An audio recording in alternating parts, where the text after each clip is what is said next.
Forgive how incredibly sleepy I look. It was the first day of school after all, but I have been asked by no fewer than 20 people today for my thoughts on Donald Trump in Washington, D.C.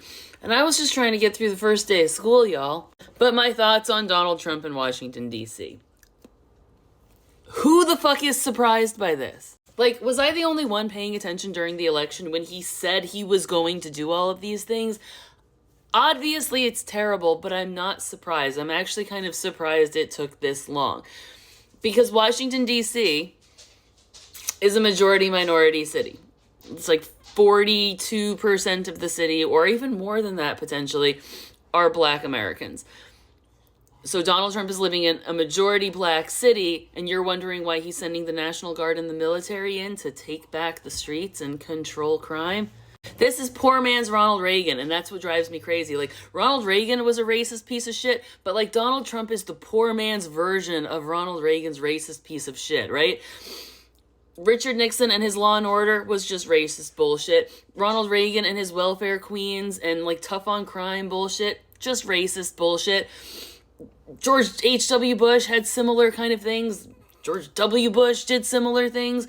Are we noticing a pattern here? So you're telling me that the most disgusting and the most racist Republican president that we have had in 50 years, when those are the Republican presidents that preceded him, I'm not shocked by this at all. Add to the fact that he's also got authoritarian tendencies. Like, no, it is not shocking. But what happens now? Well, that's the real question. Because Washington, D.C. does not have any representation in Congress. They have a member of Congress that, like, sits in the House and they get to, like, speak on their behalf, but they don't have voting power.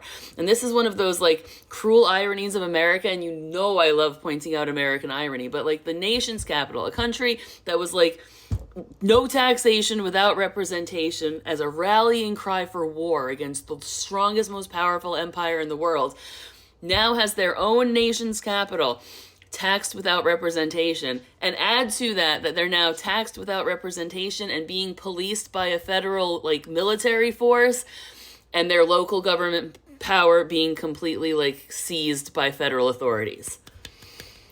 I don't know if these motherfuckers just did not learn about how America started, if they just did not learn the very things that pissed off the colonists to make the colonists overthrow the British Empire.